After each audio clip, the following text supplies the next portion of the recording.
반갑습니다. 오늘은 이사야 5번째 시간인데요. 지난주에 이사야 24장에서 27장까지 했습니다. 내용이 여호와의 심판과 회복에 대한 이야기였죠. 여호와께서 죄악의 세상을 심판하실 것이다. 여호와께서 주의 백성 시온을 구원하고 회복하실 것이다. 는 내용이었습니다. 그래서 그 날을 바라보는 신앙, 즉 종말을 믿는 신앙은 여호와를 의지하는 것, 주의 율법을 지키는 것, 주를 사모하며 인내하는 것이다. 고 지난주 말씀드렸습니다. 이어지는 이야기가 오늘은 28장에 35장인데 사실 이 24장부터 35장까지는 다 하나님의 심판과 회복 부분인데 이걸 좀 나눠서 했습니다. 요 28장에 35장 내용을 한번 보면 먼저 28장에서 31장까지가 예루살렘에 대한 책망과 경고의 말씀입니다. 내용이 이렇습니다. 28장을 보면 술 취하고 교만한 사마리아에 재앙이 닥칠 것이다. 아수르에 의해 파괴되고 그들은 멸망당할 것이다는 이야기를 통해서 여호와께서 유다 사람들 또한 공평과 정의로 심판하신다는 거예요. 근데 이 유다 사람들, 다른 말로 하면 유다의 지도자들 말하는데 정치 지도자, 종교 지도자들은 술에 취해 비틀거립니다. 환상을 제대로 보지도 못할 뿐만 아니라 판결도 바르게 하지 못합니다. 그들은 부정부패로 가득하고 교만하여서 하나님의 말씀을 들으려고 하지도 않고 오히려 그 말씀을 조롱하고 무시합니다. 그러면서 거짓과 속임수로 그들의 삶을 영위하고 있습니다. 그래서 하나님이 여호와의 진노로 재앙이 닥칠 것이고 그들은 피하지 못할 것이다 라고 말합니다. 농부가 나름의 방법으로 농사를 하고 수확을 하듯이 하나님께서 기묘한 방법과 지혜로 그 계획하고 작정하신 일, 심판과 회복을 이루실 것이다는 이야기를 하는 게 28장입니다. 29장은 여호와께서 예루살렘을 치실 것이라는 겁니다. 예루살렘은 아수르의 포위를 당하고 공격당해서 심각한 피해를 입고 수치를 당할 거라는 거예요. 예루살렘을 치던 아수르는 예기치 않은 순간에 갑자기 재앙을 당하고 그래서 예루살렘은 함락까지는 되지 않습니다. 하지만 이렇게 이야기합니다. 너희는 이 모든 것을 보고도 이 모든 것에 뭐가 포함되냐면 아람 그리고 북이스라엘 아수르의 운명과 멸망 이 모든 예언의 성취를 보고도 너희는 알지 못하고 깨닫지 못할 것이다. 뭘로 나타나요? 하나도 안 바뀌는 겁니다. 그러면서 자기 계획을 여호와께 깊이 숨기는 자들 또한 재앙이 닥칠 거라고 합니다. 악한 음모를 꾸미고 하나님마저 속이려는 자들, 소송으로 죄를 뒤집어 씌우는 자들, 재판관을 매수하여서 의로운 사람을 억울하게 하던 자들, 공정과 정의를 무시하고 불법을 자행하는 자들, 포악한 자들과 오만한 자들. 하지만 그날은 정의가 실현되고 그들이 끝장날 것이다 고 이야기합니다. 그리고 30장으로 와보면 여호와를 거역하는 자들에게 재앙이 닥칠 것이라고 합니다. 아수르의 위협 앞에 여호와가 아니라 바로의 도움을 받으려는 자들. 너희가 애굽의 도움을 받는다는 것은 헛된 망상일 뿐이라는 거예요. 바로의 세력이 오히려 너희의 수치와 지옥이 될 것이라고 합니다. 그러면서 하나님이 이사야에게 이야기합니다. 너는 가서 유다 백성에 대하여 서판을 새기고 책에 기록하여 증거가 되게 해라. 그들은 패역한 백성이고 거짓말하는 자식들이다. 그들은 여호와의 법을 업신여기고 듣기 싫어하는 자식들이다. 그들은 선지자의 예언을 무시하고 조롱한다. 그들은 돌이켜 하나님을 신뢰하기보다 아무 소용없는 방법만 구상한다. 그러므로 너희가 갑자기 무너져 파괴될 것이다 고 합니다. 하지만 여호와께서 시온의 백성을 불쌍히 여기시고 은혜를 베풀어 회복하실 것이다는 이야기도 합니다. 그리고 주께서 아수르를 치실 거라고 합니다. 지금의 형편은 아수르가 유다를 침략하지만 하나님이 아수르를 치신다. 여호와께서 그들과 싸워서 아수르 왕을 죽이고 아수르를 멸망시킬 거라는 거예요. 그러면서 31장에 보면 애굽의 도움을 요청하는 자들, 유다의 지도자들에게 재앙이 닥칠 거라는 거예요. 그들은 여호와를 신뢰하지 않고 애굽의 군사력만 믿는다. 애굽을 의지하는 자들은 모두 함께 멸망당할 것이다. 주께서 악을 일삼는 자들과 악한 일을 돕는 자들을 치실 것이다. 아수르는 멸망당하지만 주께서 예루살렘을 보호하고 구원하실 것이다. 그러니 이스라엘 자손아 여호와께로 돌이키라. 우상을 버리고 여호와를 찾고 의지해라. 애국과의 동맹에 의지하지 말고 예언의 말씀을 따르라. 폭력과 거짓과 교만의 그 죄악을 버리고 여호와 율법을 준행하라는 겁니다. 이 28장에서 31장 정리하면 이렇게 정리됩니다. 첫 번째, 예루살렘의 재앙이 닥칠 것이라는 겁니다. 아수르가 유다를 침공하여서 예루살렘을 포위하고 심각한 피해를 입힐 것입니다. 애굽과의 동맹으로는 아수르의 침략을 막을 수 없다는 겁니다. 두 번째, 이 재앙은 예루살렘의 지도자들이 불의하고 악행을 저질렀기 때문이며 또한 여호와를 불신하고 애굽을 의지했기 때문에 일어나는 재앙이라는 겁니다. 또한 세 번째, 예루살렘은 심각한 피해를 받겠지만 결코 함락되지는 않을 것이다. 오히려 아수르가 패할 것이고 결국에는 망할 것이다. 그래서 결론, 그러니 여호와께 돌이키라는 내용입니다. 자, 이제 두 번째 부분 32장에 33장을 보면 예루살렘의 미래에 대한 예언입니다. 32장에 보면 그날에 예루살렘의 공의와 정의가 회복될 것이라고 합니다. 장차 한 왕이 공의로 통치하고 방백들이 정의로 다스릴 것이라고 합니다. 사람이 옳고 그른 것을 분별하여서 행할 것이라고 합니다. 정의가 회복되기 전에는 먼저 예루살렘이 심판을 당하여 재앙이 임할 것이라고 합니다. 그때는 사람들이 당황하여 떨게 될 것이고 소출과 수확이 없어서 가슴을 칠 것이며 고통과 괴로움이 닥치고 성읍은 파괴되어 적막하게 될 것이다. 그리고 마침내 예루살렘의 위에서부터, 그러니까 하나님으로부터 영을 부어주실 것이다. 그래서 땅이 회복되고 예루살렘 그 사회가 정의와 공의가 회복될 것이다. 그래서 예루살렘에는 이제 폭력과 약탈이 사라지고 평화와 평안과 안전 속에 안식하게 될 것이다는 이야기입니다. 그러면 33장에 넘어와 보면 그렇게 약탈하며 배반한 자들에게 재앙이 닥칠 것이다. 여호와께서 일어서셔서 약탈하는 자들을 약탈하고 배반하던 자들이 배반당하게 할 것이다는 겁니다. 보응하신다는 거죠. 그러면서 여호와께서 불의한 자는 벌하고 의로운 자는 안전하게 하신다는 겁니다. 하나님의 보호를 받으며 시온에서 살 수 있는 사람은 그분의 말씀에 순종하는 의로운 사람입니다. 그래서 그날에 예루살렘이 회복되어서 이방인의 지배로부터 벗어나 이제 자유를 얻고 해방되며 예루살렘이 살기 좋은 안락한 곳이 되어서 부족함 없이 풍족하고 주께서 우리를 보호하시니 적들이 침범하지 못하니 안전하고 여호와가 우리의 재판관이시며 왕이 되시며 구원이시어서 거기에서 시온 백성은 재용서를 받을 것이다. 그러니까 정의와 안전과 구원과 관계 회복이 일어나는 시온으로 회복될 것이다.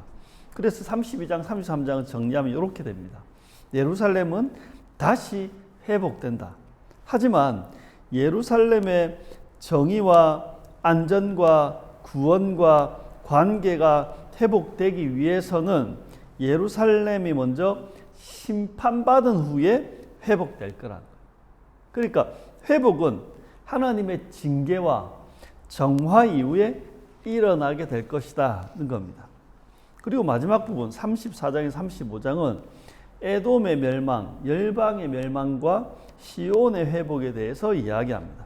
34장 그날에 여호와께서 열방을 향하여 진노하시며 그들을 멸하실 것이라고 합니다. 여호와의 칼이 에돔을 심판하며 멸하실 것이다. 이 에돔은 하나님께 적대적인 세력의 상징입니다. 그래서 이 에돔이든 깡패 국가죠. 아니면 아수르든 제국이죠. 본질은 같습니다.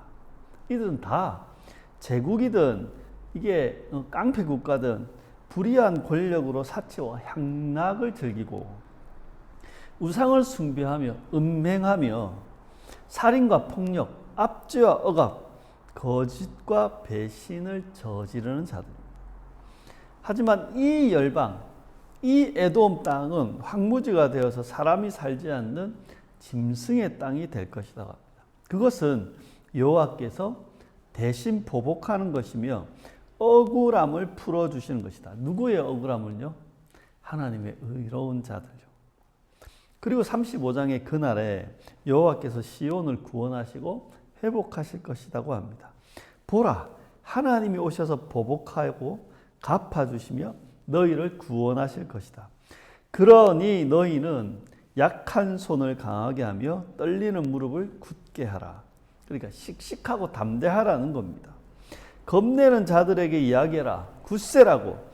두려워하지 말라고. 그러니까 굳세고 용감하라는 겁니다. 왜냐하면 그때는 장애인과 불구자가 치유되고 회복될 것이다. 시온으로 가는 길이 있어 그 길을 거룩한 길이라고 일컬을 것이다. 그 길은 깨끗하지 못한 자, 우매한 자는 다니지 못한다. 오직 구속함을 입은 자만이 그 길로 다닌다. 여호와의 속량함을 받은 자들이 노래하며 돌아와 시온에 이를 것이다. 이제는 슬픔과 탄식은 사라지고 영원한 희락과 기쁨과 즐거움을 얻을 것이다는 겁니다. 이 34, 35를 정리하면 이렇게 정리됩니다. 그날에 여호와께서 열방과 에돔을 심판하고 진멸하신다. 하나님의 보복입니다. 그리고 그날에 여호와께서 시온을 구원하시고 회복하신다는 겁니다. 그럼 이 내용들 28장부터 35장까지 내용을 정리해 보면 상황은 아수르가 위협하고 있는 상황. 첫 번째, 예루살렘의 모습. 아수르가 위협을 할 때 예루살렘의 모습은 어땠는가? 특히 예루살렘 지도자들의 행적은 어땠는가? 그 왕과 정치 지도자들, 제사장과 선지자들의 생활은 어떠했는가? 사치와 향락에 빠져 있습니다. 자신이 맡은 직무를 제대로 수행하지 못합니다. 거짓과 속임수, 부정부패로 가득합니다. 패역하고 사악하며 거짓말을 합니다. 이들은 악한 음모를 꾸밉니다. 법기술을 부려서 죄를 뒤집어 씌웁니다. 재판관을 매수하여서 의로운 사람을 억울하게 합니다. 공정과 정의를 무시하고 불법을 저지릅니다. 사법체계를 무시하고 폭력으로 압제를 합니다. 악을 일삼고 악한 일을 돕습니다. 이들은 교만하여서 율법을 업신여기고 선지자의 예언을 무시하고 조롱합니다.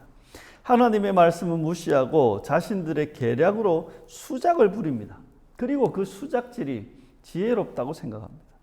이들은 하나님을 신뢰하지 않고 힘 있는 자들을 찾아다니며 의지하려 합니다. 이게 예루살렘의 심판이 있기 전 그들의 모습이었습니다. 하나님은 이들을 향해서 계획을 세우십니다. 하나님께서 예루살렘에 대해서 행하실 일들을 예언으로 알려주시는 겁니다. 첫 번째, 예루살렘에 재앙이 닥칠 것입니다. 이 재앙은 아수르의 침공을 말합니다. 그들이 악행을 저지르고 여호와를 불신하여 애굽을 의지했기 때문에 이 재앙이 닥치는 겁니다. 이 재앙은 애굽과의 동맹으로도 해결할 수 없습니다. 예루살렘은 아수르의 침공으로 심각한 피해를 입겠지만 결코 함락되지는 않습니다. 두 번째, 예루살렘 다시 회복될 것입니다. 예루살렘의 자유와 정의, 안전과 구원과 관계가 회복될 것입니다. 하지만 예루살렘의 회복은 심판받은 후에 회복될 것입니다. 징계가 있고 정화가 된 후에 회복되는 겁니다. 그리고 마지막 그날의 여호와께서 열방을 심판하고 진멸하며 시온은 구원하고 회복할 것입니다. 그래서 그 시온에 정의를 실현하십니다. 완전히 보복하십니다. 눈물을 닦아주시고 억울함을 풀어주십니다. 그리고 의로운 자들에게 완전하게 보상하십니다. 이게 하나님이 하실 일들입니다. 예루살렘을 재앙으로 심판하시고, 하지만 예루살렘을 끝장내는 게 아니라 다시 회복하시고, 그리고 하나님은 열방을 심판하고 진멸하되 시온은 구원하고 회복하실 것입니다. 이러한 하나님의 일들, 그리고 이스라엘의 모습들을 보면 하나님이 마지막 세 번째 권면하는 겁니다. 권면은 두 가지입니다. 첫 번째, 예루살렘에 임할 이 재앙을 바라보면서 이야기합니다. 여호와께 돌이키라고, 우상을 버리고 여호와를 찾고 의지하라고 합니다. 애국과의 동맹을 의지하지 말고 예언의 말씀을 따르라고 합니다. 폭력과 거짓과 교만의 죄악을 버리고 여호와의 율법을 준행하라고 합니다. 그렇게 예루살렘에 임박한 재앙을 본다면 여호와께 돌이켜라. 두 번째, 그날 즉 열방의 멸망과 시온의 회복을 바라본다면 굳세고 담대하라고 합니다. 씩씩하게, 담대하게, 굳세게, 용감하게 이상한 계략과 시작 부리지 말고 예언의 말씀을 믿고 따르라고 합니다. 세상에 힘 있는 자를 찾아다니지 말고 오직 여호와만 신뢰하고 의지하라고 합니다. 탐욕쟁한 생활을 그걸 탐닉하지 말고 여호와의 율법을 준행하라고 합니다. 흔들지 말고 포기하지 말고 행하며 살라는 겁니다. 이 말씀 우리들에게 한번 적용해 보면 28장에 35장은 예루살렘에 대한 심판과 회복의 내용인 겁니다. 여러분은 하나님의 심판을 믿으십니까? 여러분은 하나님의 공정하고도 철저한 그 심판을 믿으십니까? 혹시 하나님의 은혜, 하나님의 구원만 붙들고 있는 건 아닙니까? 초등학교 2학년 때쯤이었습니다. 구구단 외우기를 했어요. 그때 흐름이 이랬습니다. 선생님이 구구단 수업을 열심히 합니다. 같이 외웁니다. 그리고 선생님이 언제까지 숙제를 내줍니다. 구구단 다 외워와라. 시험 칠 거다. 그래서 애들이 각자 외워왔습니다. 근데 거의 대부분 못 외웠습니다. 어느 날 시험이 됐습니다. 개별적으로 쌤 앞에 나가지고 구구단을 외우는 겁니다. 결과는 어떻게 됐는가? 아주 소수의 반학생이 한 65명 되는데 그 소수의 한 서너 명 빼고 전부 다 불합격이 됩니다. 합격된 아이는 집으로 귀가했습니다. 근데 불합격된 아이는 심판을 당해서 집으로 가지 못하고 도서관으로 갔습니다. 네. 왜 그때 도서관에 갔냐면 제 기억으로는 오전 수업, 오후 수업이었는데 오전 수업 하다가 교실을 빼줘야 되니까 쌤이 애들을 왕창 데리고 도서관에 갔던 걸로 기억합니다. 집에 가지 못하고 도서관에 갇혀서 아이들이 뭘 했는가? 전부 다 구구단을 외웠습니다. 그리고 구구단을 다 외운 아이는 쌤 앞에 나와가지고 1단부터 9단, 2단부터 9단까지 구구단을 외워서 합격하면 가방 싸두고 집에 가는 겁니다. 그래서 결국 어떻게 됐는가? 결국 모두 다 그 도서관 심판을 받은 이후에 우리는 모두 다 구구단을 외웠고 저는 지금도 구구단을 잘 외우고 있습니다. 여러분, 하나님은 악한 세상, 악한 사회, 악한 집단, 악한 사람을 반드시 심판하십니다. 하나님은 그들의 악행, 살인, 폭력, 거짓, 착취, 배신, 교만을 심판하십니다. 하나님은 그들의 탐욕과 사리사욕과 부정부패와 그 사치와 향락에 대해서 심판하십니다. 하나님은 그들의 악행에 맞게 철저하게 벌하시고 심지어 멸하시기도 합니다. 그렇게 하나님은 에돔을 벌하셨고 아수르를 벌하셨고 바벨론을 벌해서 진멸하신 겁니다. 그뿐이겠습니까? 우리의 역사를 보면 수많은 독재자들과 폭군이 심판받았습니다. 그들은 한때 이 세상을 지배하며 떵떵거리고 살았습니다. 하지만 그들은 영원하지 않았습니다. 우리 한국사만 보더라도 시민들을 학살하며 독재를 행했던 권력자들이 있습니다. 이승만, 박정희, 전두환. 그들은 다 어떻게 됐습니까? 결국 이 세상의 심판, 사회적 심판을 받았습니다. 또한 부정부패를 저질렀던 권력자들, 이명박 대통령, 박근혜 대통령처럼 불법을 저지르던 그들은 다 감옥에 갔습니다. 그리고 최근에 그 부정부패를 저지르며 독재를 하려고 비상계엄을 했던 그 권력자 윤석열 대통령, 그 또한 지금 사법의 심판을 받고 있습니다. 하나님은 이렇게 이 세상의 모든 악행과 악인들을 반드시 심판하십니다. 그뿐 아니라 하나님은 주의 백성이 행한 그 악행과 불의 또한 반드시 심판하십니다. 교단이 되었든 교회가 되었든 목사든 성도든 하나님은 그냥 덮고 넘어가지를 않으십니다. 세상을 심판하는 것보다 오히려 더 철저하게 심판하십니다. 왜냐하면 여러분, 세상은 마지막 심판이라는 게 남아있지만 주의 백성은 마지막 심판이 없기 때문입니다. 주의 백성에 대한 하나님의 심판은 진멸을 위한 것이 아니라 회복을 위한 것입니다. 세상에 대한 심판은 징벌과 진멸을 위한 것입니다. 하지만 주의 백성에 대한 심판은 징계를 통해서 정화하고 회복하기 위한 것입니다. 주의 백성이 스스로 회개하고 정화하지 않을 때 하나님은 세상 사람들, 세상 나라를 통해 주의 백성을 심판하셨습니다. 이스라엘에 대한 심판은 주변국들과 제국을 통해 이루어졌습니다. 마지막 때까지 주의 백성은, 이 교회는 세상 속에 공존할 것입니다. 이 세상 사람들, 세상 나라와 함께.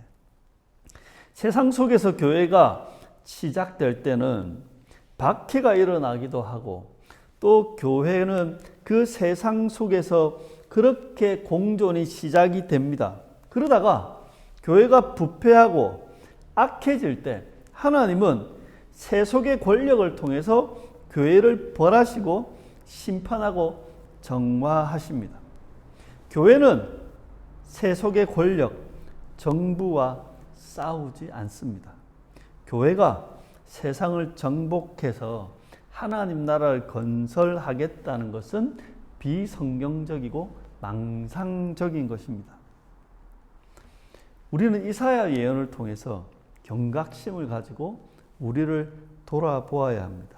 왜냐하면 하나님은 이 세상을 징벌하고 심판하시기도 하지만 하나님은 철저하게 예루살렘도 심판하셨고 주의 백성, 당신의 백성도 징계하시고 심판하셨기 때문입니다.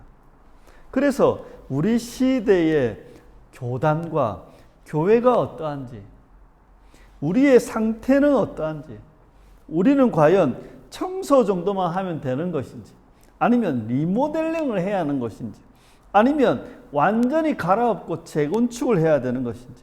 여러분, 역사로 보면 유다 멸망 전에 여러 번 있었던 개혁은 청소, 정화 수준이었습니다.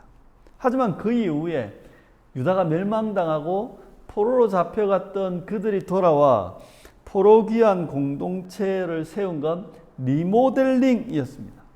그리고 신약에 와서 새 언약 제자 공동체가 출범한 것은 새로운 재건축과 같습니다. 우리는 어떠해야 하는가? 여러분, 하나님의 시선은 언제나 회복에 맞춰져 있습니다. 하나님은 회복을 위해 재앙의 심판도 불사하시는 분입니다. 이건 뭘 말하느냐? 하나님의 잔인함이 아니라 그만큼 하나님은 회복을 중요하게 보신다는 겁니다. 우리가 주의 백성이 맞다면 우리가 이스라엘이고 참 예루살렘이며 참 시온이 맞다면, 우리가 주의 택한 구원받은 자가 맞다면 우리에겐 두 가지 길밖에 없습니다. 우리 스스로 회복하든지 아니면 하나님이 심판하신 후에 회복되든지. 사랑하는 성도 여러분, 예루살렘의 일말 이 심판이 보인다면 돌이키시기를 바랍니다. 세상의 논리와 가치관을 버리고 하나님의 말씀을 따르시길 바랍니다.